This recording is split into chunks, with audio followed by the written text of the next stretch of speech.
Good afternoon. My name is Natalie Gamez, spokesperson for the Gamez Law Firm. I want to start off by thanking you all for being here today.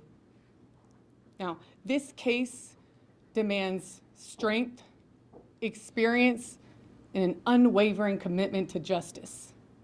And that's why the Gamez Law Firm has partnered with Tony Buzbee and his team. Mr. Tony Buzbee's reputation is one of tenacity, results, and an unwavering commitment to justice. Moments of tragedy like this, you need a fearless team that won't back down. And for 50 years, my father, Joe Gamez, has fought for families during crisis and stood beside them. And today, alongside of Mr. Buzbee and his team, we stand by Brianna Aguilera's family for answers and to seek justice. Now I'd like to introduce you to Mr. Tony Buzbee. Thank you. I want to introduce you all to Stephanie Rodriguez. Hello. And Manuel Aguilera. Now, I saw on social media some comments about the lawyers that are involved here. One recurring comment was, he gets paid either way. I want to make sure we're clear on something. We don't get paid either way. We're doing this for reasons more than money. This family lost their daughter the day after Thanksgiving, mere weeks before Christmas. Brianna was a girl who had the world at her feet. Her whole life was in front of her. She was a girl with big plans and big dreams. She was an honor student, a former cheerleader, a proud sophomore at my alma mater, Texas A&M. She was a political science major and wanted to be a future lawyer. I just found out from her mother that the last time I spoke to the Pre-Law Society at Texas A&M, Brianna was in the audience. We refuse to believe that this young woman committed suicide. Why? Because she was not suicidal. Contrary to what has been sloppily reported, in many cases by a lot of the people here, she did not engage in self-harm. She had never tried to hurt herself before. So why are these groups of lawyers engaged in this? Because this family wants the truth. They're entitled to the truth. We were asked by these parents who love their daughter to find the truth of what happened to her. They didn't feel like they were getting thorough information from the Austin Police Department. And despite what the detective said yesterday, or maybe implied yesterday, it's kind of hard to figure out what he was saying, this is very much an ongoing investigation. I've been around a long time. Good investigations lead to conclusions. Bad investigations start with a conclusion, and then they try to support the conclusion through the investigation.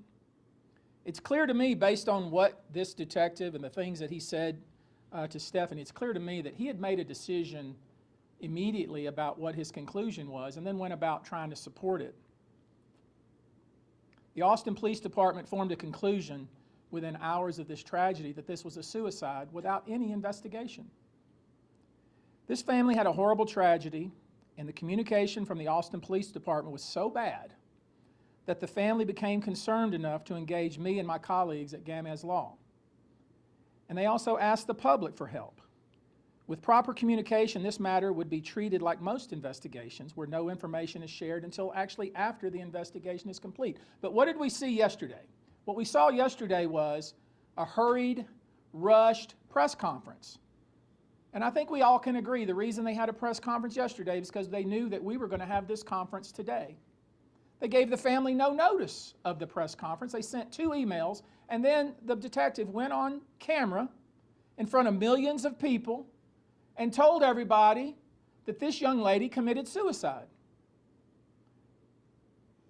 Ironically, the same thing he told Stephanie, the mother, within a few minutes of talking to her, without any investigation.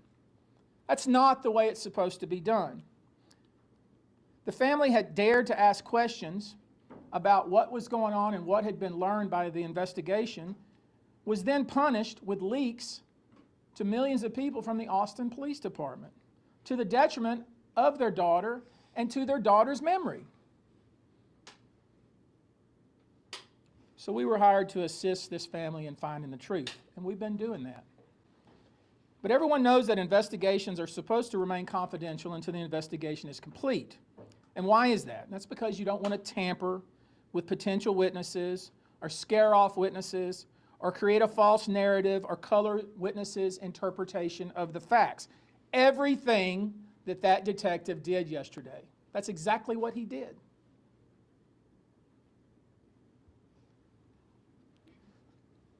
Do you realize that the autopsy has not been completed? Now, I want you to let that soak in for a minute. The autopsy has not been completed. The medical examiner's office told us that it will not be completed for 60 to 90 days, yet you had the so-called lead detective in front of millions of people saying that he had concluded that this was a suicide. Now, how unprofessional is that? The police department asked the medical examiner to do a toxicology report. We don't have the results of that toxicology report, yet this investigator stood in front of all of you and said that he had concluded this was a suicide, even though by law he doesn't have the authority to make that conclusion. Only the medical examiner has that authority. The police department also asked for a rape kit to be done. They admitted to us yesterday in a Zoom call that, well, if they do the rape kit, we don't even know where they're going to send it to. This is what we're dealing with, and that's the reason we're involved. It's like the Keystone Cops over there in Austin. And it's incredibly frustrating to this family. Why would the Austin Police Department hurriedly perform or set up a press conference and leak details of the investigation and suggest to you that there was a suicide note without the medical examiner ever even performing their job? Why would they do that? Now, what he told us, I'll tell you what the investigator told us. He said, oh my goodness gracious, the witnesses are getting death threats. I said, from whom?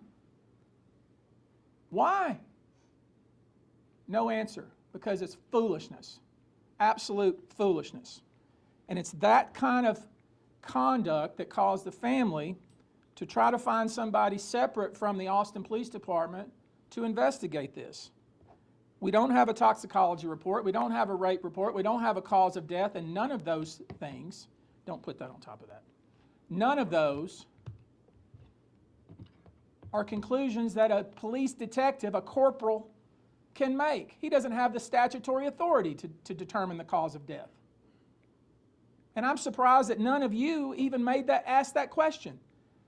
He gave you an opportunity to ask questions. Not one of you said, hey, wait a minute, detective. When did the state of Texas give you the legislative authority to determine cause of death? I thought only either a JP, if there's no medical examiner, or a medical examiner could do that. Is that what the medical examiner has done? He would have said to you, no, actually, the medical examiner hasn't even completed his autopsy. But none of you asked that question. You just bought everything that he said, hook, line, and sinker. And then you published most of the things that I saw on Instagram and the newspaper were cause of death determined. Young lady committed suicide. That's irresponsible. That's irresponsible. You should not do that. You should say, wait a minute, detective. How many times have you been written up and reprimanded? Detective. Wait a minute, when did you have the statutory authority, detective, to determine cause of death? Detective. That's your job. Now it's my job. The public dissemination of information by the Austin Police Department during an investigation, the way it was done yesterday, is unethical, unprofessional, and incredibly damaging to an objective, unbiased investigation. And it's also damaging to the memory of this child. All this family is asking for is a thorough, complete, unbiased, open-minded investigation. That's all they're asking for. That's what any parent would ask for whose child went to college, went to a game, lost her for several hours, and then find out hours and hours later that she supposedly jumped off a balcony. And with just a few questions, a few pointed questions, quickly figure out that these investigators, this so-called investigator, did not know what he was talking about. We're going to get into that. You can't close a case before you even have the cause of death from the medical examiner. Period. Full stop. You don't have that right. You don't have that authority. We have to get this right. This is not just for this family. This is for any family. You have to get this right. You can't close a book in the middle of reading a chapter and say that that's closed and it's over. That's not how it works. You can't misclassify a death like this. When you misclassify a death, you're planting a lie in the soil where truth should grow.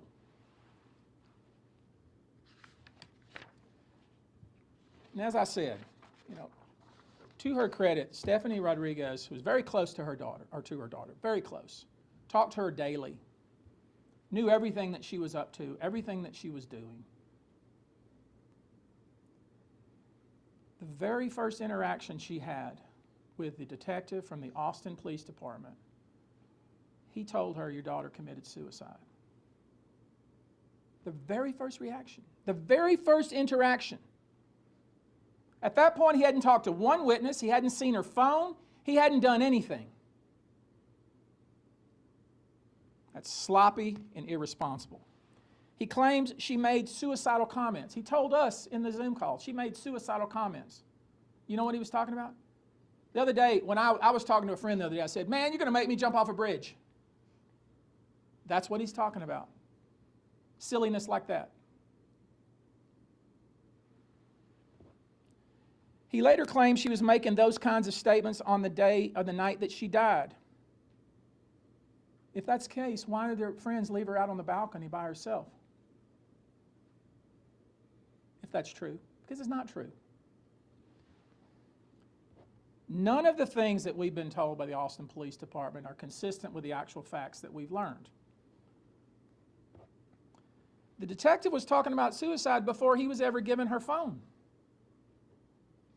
Then he gets into her phone and he sees an essay that she wrote and he calls it a suicide note. She took creative writing the semester before. Now, I don't know what the purpose of that. We'll never know what the purpose of what she wrote and deleted, but the suggestion was that she left a, quote, suicide note. Total malarkey. Total malarkey. It was something she wrote on the 25th. She talked to her mother on the 25th. She was with her boyfriend on the night of the 25th. She was talking to her mother every single day after that. We see pictures of her smiling. We see pictures of her having fun. We see pictures of her partying. Total baloney, what they're trying to sell to you. And why? Am I suggesting that there's some kind of conspiracy? No, I'm suggesting they're lazy and they're incompetent. Just so I'm clear. I'm not suggesting any sort of conspiracy that there's some kind of somebody in power that wants this to go. No, I'm not suggesting that. I'm suggesting that there's incompetence and laziness on the part of the detective. That's what I'm suggesting.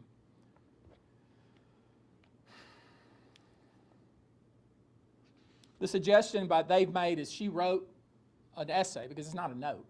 She wrote an essay on the 25th that she deleted, and then she goes and kills herself 4 days later. This is their logic. It's really ridiculous. So, a few things they didn't bother to even explain. I don't even know what they did, honestly. I know what we've done. We sent someone to the apartment. We had someone take the dimensions of the apartment. We had somebody measure the railing and the height of the railing. We know how tall Brianna was. She was 5'2". The railing's 44 inches. You don't fall over it. There's no furniture out in the balcony. There's nothing to climb up on, to jump off. Anyone that's on that little balcony, it's literally as big as this. It's a little bitty old balcony.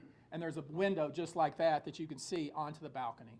The apartment is like a dorm. It's very small.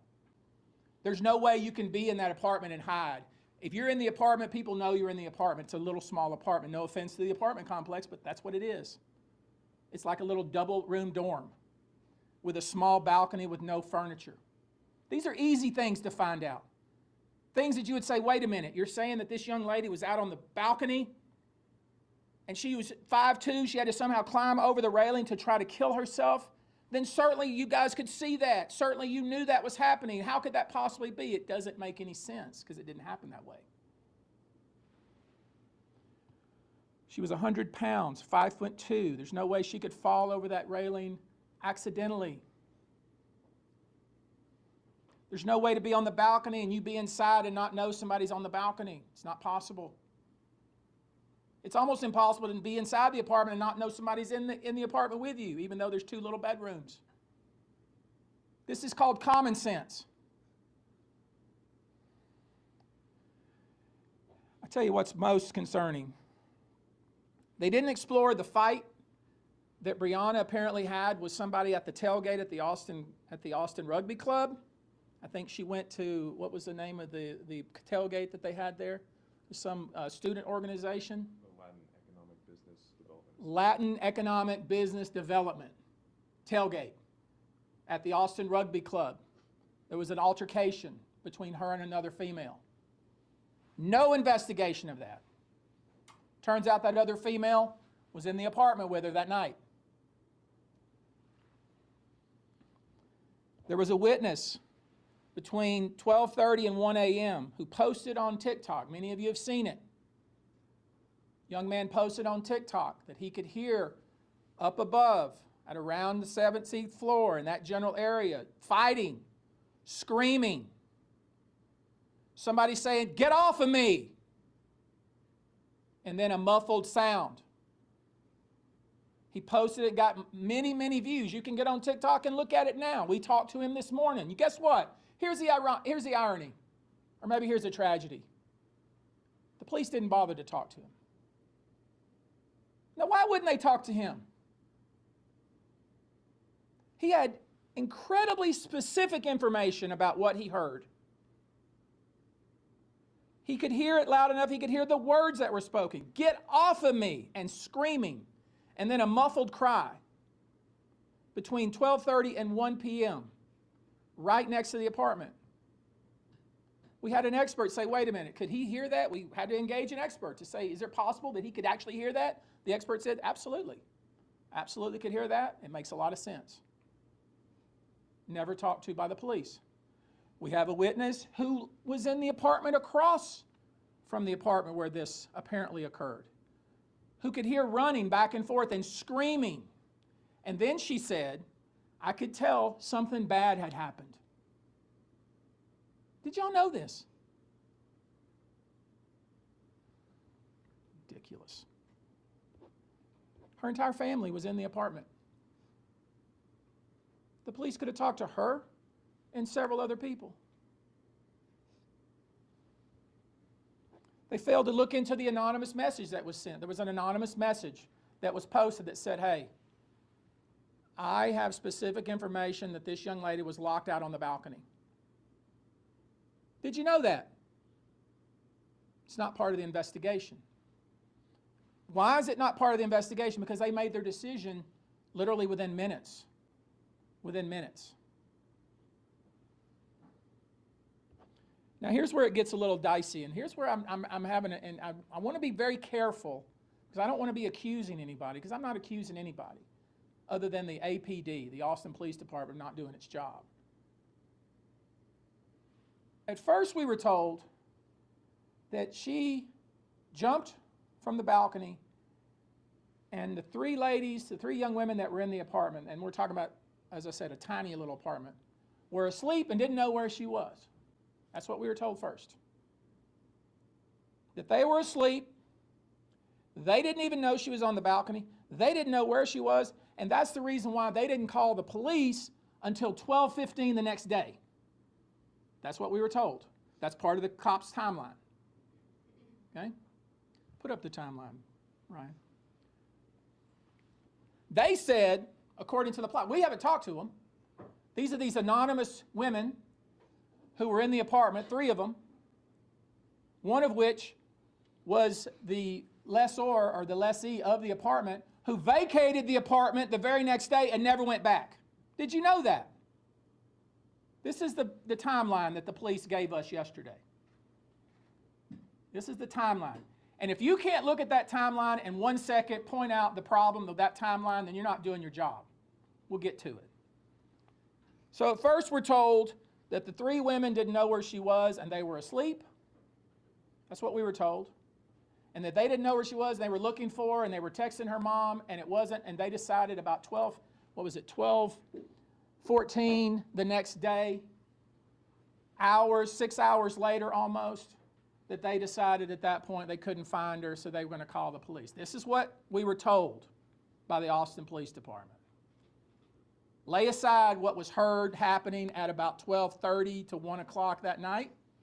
Lay aside what the witness across the hall said. Lay aside what the man down on the street said.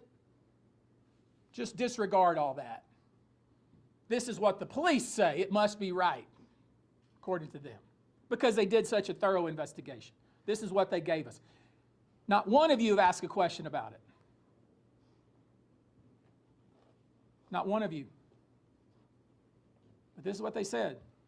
Her friends called the police at 12:14 the next day because they didn't know where she was. They hadn't seen her. They thought maybe she had went out. That's what they said. Keep that in your mind. When I asked the police that, like, wait a minute, how is that possible? How is that possible? A whole group of 14 or so people came into the apartment that night after they had been out partying. They got there about 11 or so. Everybody left, right? That's what they say. And it left just 4 girls there, 4 young women, right? And the 4 young women, 3 of them didn't call the police till 12 o'clock the next day because they didn't know where she was. That's what the police say. Lay aside what the witnesses have said about that and lay aside the fact that that's a really small apartment. It's hard to get lost in that little small apartment.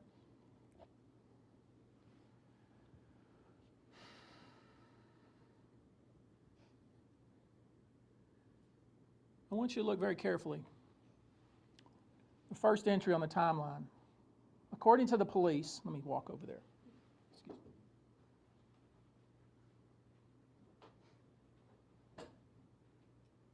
Brianna did not have her phone. She didn't have her phone, so she had to call. To make a call, according to the police, she borrowed her friend's phone, meaning one of the 3 women that was in the apartment. Now look at this very carefully. According to the police, she borrowed her friend's phone and made a call from 12:43 and it lasted 1 minute.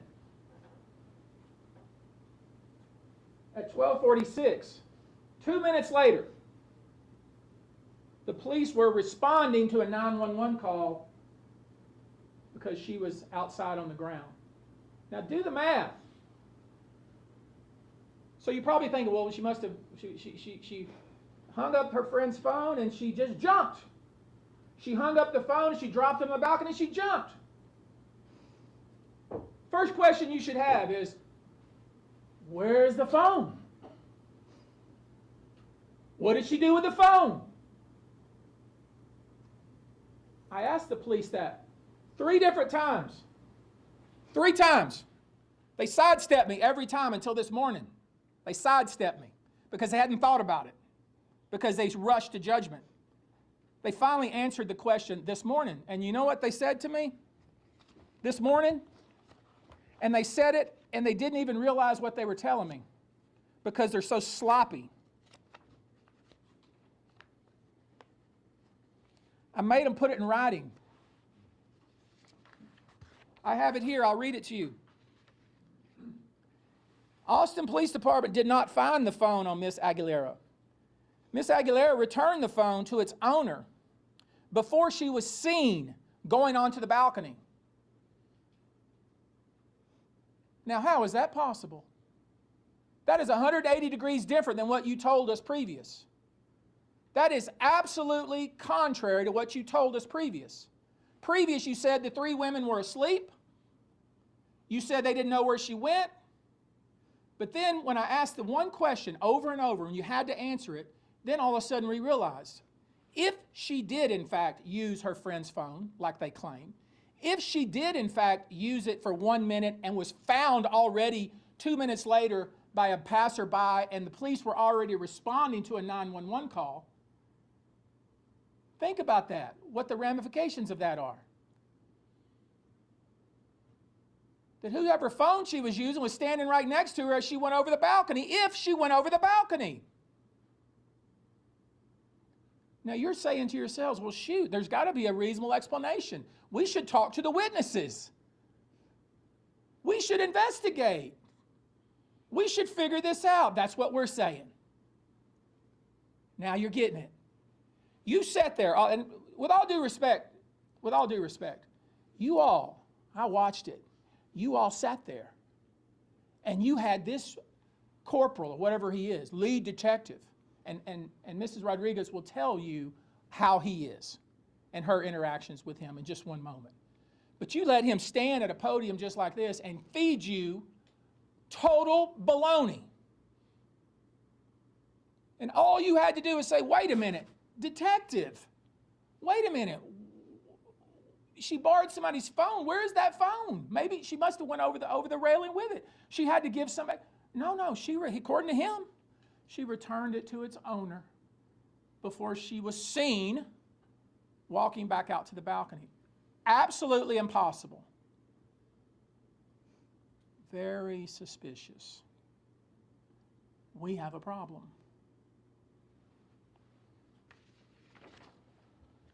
And I shouldn't have to ask the detective 3 times the same question, should I? I shouldn't have to do that. But I did it, and I'm going to keep doing it. And another thing, why would you tell these kids, the boyfriend who Stephanie knows, who's been over to her house, who her daughter has been dating, they're in love, why would you, detective, tell him not to speak to Stephanie Rodriguez? Don't talk to her. What kind of foolishness is that? Just absolute insensitive and inhumane in my view. Before I go any further, I'm getting a little incensed here. Let me introduce to you Stephanie Rodriguez. She wants to read to you a statement, and I hope you'll give her your full attention.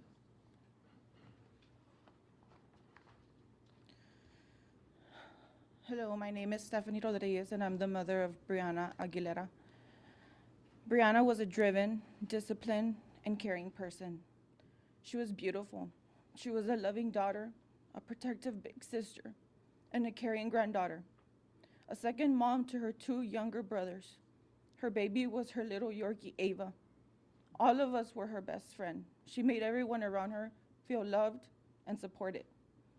I considered her my best friend, not just a mother-daughter relationship. We talked every day, and she would tell me everything. I miss her so much. Her brothers miss her too. Her father and grandmother miss her so much, and so do all her friends. Brianna grew up as an all-star cheerleader, an incredible athlete. She was an honor student and a member of the National Honor Society all throughout school. Christmas was her favorite time of year. She loved decorating, baking, and hiding the elf on the shelf for her little brother.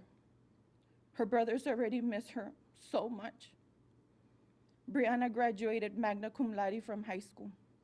She was accepted to many colleges, but chose Texas A&M. She was studying political science and criminal justice. She was not like most young girls. She loved writing more than watching TV. Her favorite class at A&M were her creative writing classes. She dreamed of attending law school in New York and wanted to become a criminal defense lawyer. She was so smart and had such a bright future. She dreamt of a life of where she could make a difference. My daughter was not suicidal. I know my daughter better than anyone. We spoke every day. I spoke to her on the 25th, the 26th, and the 27th. Even the morning of the 28th, she was not suicidal.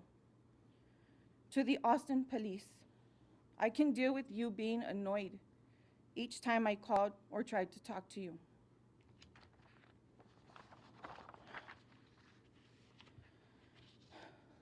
I can deal with how arrogantly you talked down to us each time we talked. I can deal with you telling my daughter's friends not to talk to me like I am some sort of criminal. But I cannot deal with you doing a news conference and saying false things about my child without a thorough investigation. I cannot deal with you jumping to conclusions and not performing an actual investigation. I cannot deal with your failure to do your job. Do your job.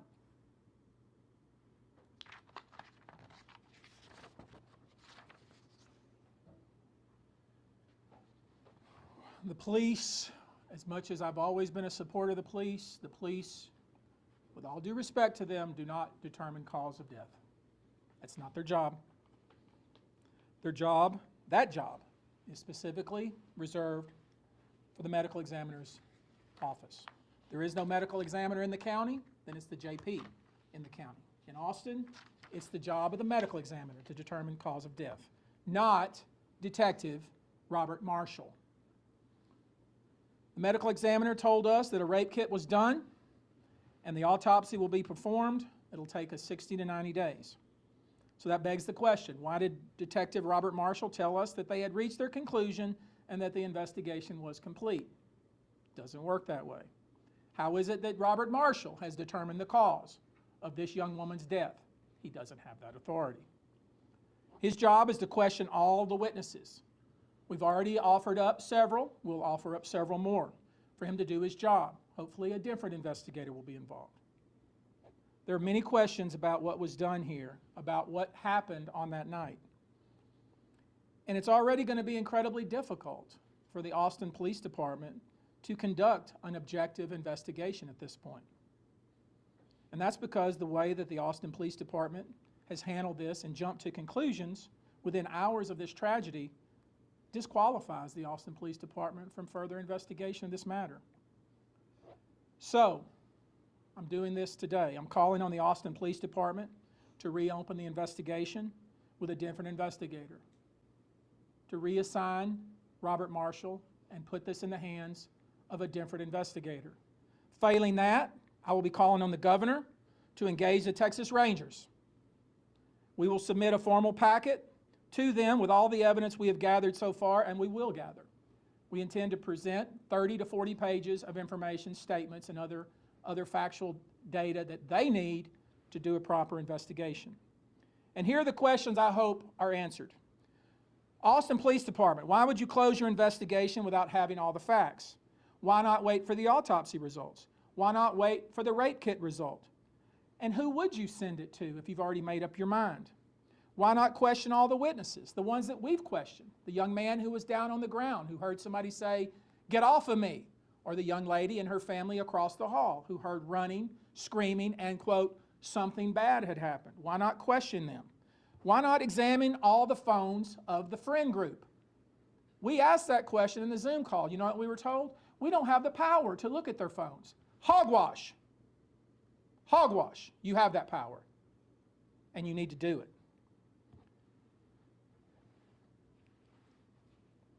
Why hold a hasty press conference to announce that this young lady had killed herself without even talking to her mother to see what her affect was leading up to the 28th? You heard what she said. She knows her daughter. She knows her daughter more than anyone. Why not talk to the friends immediately? Why wait? Why wait to talk to her friend group? Why not talk to them immediately?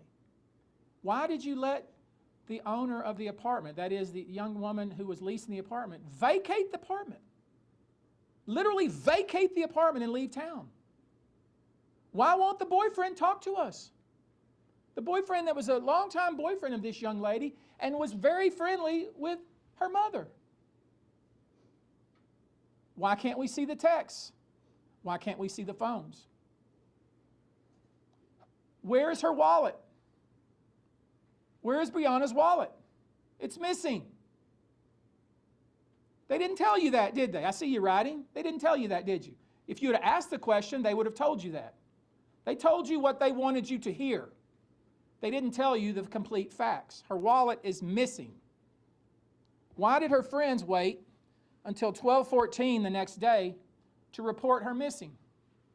If she had barred the phone and returned it the night of, 2 minutes before she jumped her death.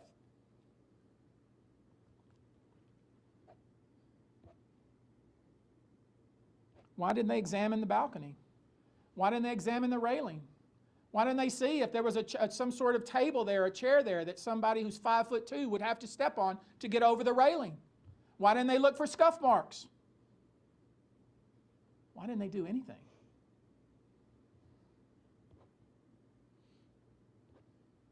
They didn't even bother to look to whether if somebody did in fact jump off the balcony, whether they would end up in the tree that's 30 some odd foot forward of the apartment. Y'all didn't ask that question either. The laws of physics aren't different in the city of Austin, you realize.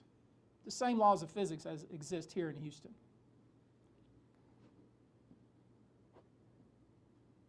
If, when the phone call came in at 12:46 and the officers responded to the 911 call, if it was so obvious that this young woman had fallen to her death, why was it till 6 o'clock, 5 hours later, that they ever went into the apartment complex? If it was so obvious that that's how she had died. These are the questions you should be asking. At the press conference, you didn't ask any questions. You didn't ask any questions. You just lapped it up like it was cool water and you were very thirsty. Very disappointing to me. So, we have given you a lot of information. We're going to submit a packet. I'm going to call on the governor to... I don't expect, based on the conduct I saw from the police chief of Austin, her defensive manner that she approached the podium yesterday, I don't expect any relief from her. I don't expect she's going to say, King's X, oh, you're right, this was sloppy, it was not thorough, it was kind of embarrassing, we're going to get a different detective to start over. I don't expect that to happen. I expect what's going to happen is I'm going to send a formal letter to the governor asking for the Texas Rangers to be engaged. And I'm going to submit a detailed packet to the governor's office and ultimately to the Texas Rangers to actually do an investigation to figure out what actually happened, because we still don't know. Notice I haven't suggested to you what happened, because I don't know. I'm starting to get a sneaking suspicion. So I've given you a lot of information. So what is your headline? Your headline is this: there are serious and disturbing questions raised with regard to the Austin Police Department's handling of the investigation surrounding the death of Brianna Aguilera. The Texas Rangers have now been called to intervene. Thank you very much. Let's go. How long are you willing to give APD to reassign an investigator? That takes 2 minutes. That's what I expect. Let's go. Y'all move your cameras, please.